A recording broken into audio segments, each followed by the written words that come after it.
Honorable friends, Castro. So kung ayaw niya sagutin, Madam Chair, so let me go through na lang with my question kasi related naman ito. Remember, Madam Chair, question natin ito noong last year at yung 125 million na ito ay hindi ito maipaliwanag, no? Dahil nga confidential no? Nagtago sa word na confidential. At ngayon, kailangan nating maipaliwanag at it is in the interest of the people. Yung 125 million na ito, Madam Chair, kaya kailangan ito na mabusisi at kailangan ito maipaliwanag ng OVP. Kaya hindi tayo pwedeng questionin ng mga rules, questionin ng mga topic, etc. Dahil related din naman talaga ito sa budget, Madam Chair. Madam Chair. Yes, you may proceed. I request that the chairperson of the Finance Committee preside over this hearing. Madam Vice President, with due respect, you are not allowed to do that, Madam Vice President. You are not allowed to introduce any motion. You are a research person in this hearing, Madam President. I did not move, ma'am. I requested as your research person, I requested So that the your request chairperson is of the denied, committee. Madam Vice President. Just please answer the question. The issue on confidential funds falls squarely within our discussion of your 2025 budget. Narinig mo yung sinabi niya, ma'am? Narinig mo please proceed. nakikinig ka sa kanya kanina? Absolutely. Walang rules dito. Please proceed and answer the question. It's a very simple question. Di ba? Please explain the specific spending on those items that she enumerated, amounting to a total of, honorable friends, do you want to Amounting repeat to a that? total of 73.287 million. So, dahil may notice of disallowance, so ibig sabihin, Madam Chair, illegal ito at not in accordance with the joint circular by the COA, BBM, and other related agencies. So kung ito ay dinisallow, so ibig sabihin, illegal yung paggamit nito. Madam Chair, nitong mga items na binanggit ko po, Madam Chair. Madam Vice President. You cannot allow a member of the House to just claim that it is illegal. That is a notice of disallowance.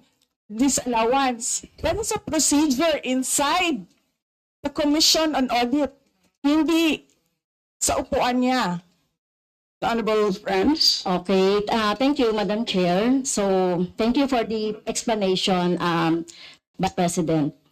Okay, next. According to accomplishment report of OVP, it spent 10 million for payment of reward.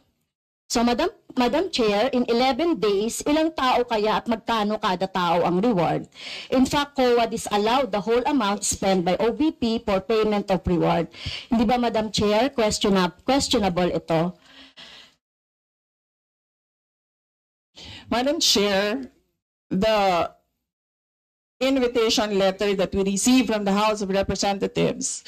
Dear Vice President Duterte, the House Committee on Appropriations will hold briefings, hearings on the budget proposals of various departments, agencies, and corporations relative to the fiscal year 2025 National Expenditure Program as the basis of the fiscal year 2025 General Appropriations Bill. Nasaan? Sa presentation ko kanina, ang haba. Ang confidential funds. Honorable friends, Castro. Madam Chair, point of order lang ulit, Madam Chair. Kasi kailangan lang nating ma-establish. I would assume hindi naman po pinanganak kahapon ng ating resource person. Practice po natin sa Madam House Chair, that is a bago polite remark. na para po tayo ay makapagtalakay ng budget na pinopropose para sa susunod na fiscal year, chine-check natin paano din gumagastos yung mga ahensya even in the current year and in the past year. Also, Madam Chair, Section 162, Rulings as Precedents, rulings on questions raised by members shall form part of the parliamentary practice of the House. At practice po natin since time immemorial na hindi lang po ang proposed budget yung tinatalakay. Kasi yung performance ay dapat bahagi din ng discussion. Yun lang, Madam Chair. Noted. Honorable friends, could you kindly check if your mic works? Okay, thank you, Madam Chair. So yun po, no, yung sinasabi natin kanina, yung payment ng reward, the resource person can answer this. Questionable, tingin ko ay questionable ito. Okay?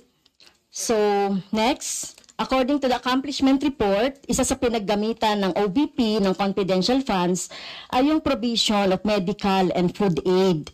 This is not allowed under the Joint Circular number 2015-01 dahil kailan pa naging confidential fund ang pagbibigay ng ayuda. Or kung ito naman ay ginamit sa mga ginamit na tao o informant in 11 days.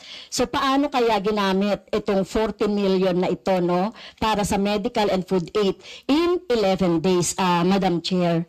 So yun yung tanong ko. Kung dito ginamit doon sa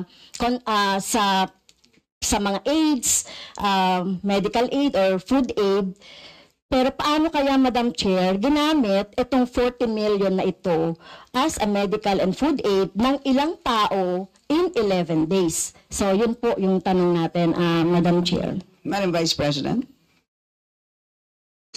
Madam Chair, the subject of this hearing is the OVP 2025 budget proposal. We do not have an item of confidential funds in the OVP budget proposal. Honorable friends. So, may I continue, Madam Chair? Isa sa bumubukol na confidential fund ng OBP noong 2022 ay nasabi ko na, Madam Chair, yung medical and food aid at saka yung mga purchase of supplies.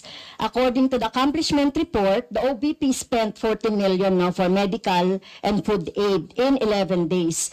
So, ang ibig sabihin nito, Madam Chair, konting math, pumapatak na 3.64 million kada araw ang gastos, no, para sa food and medical aid.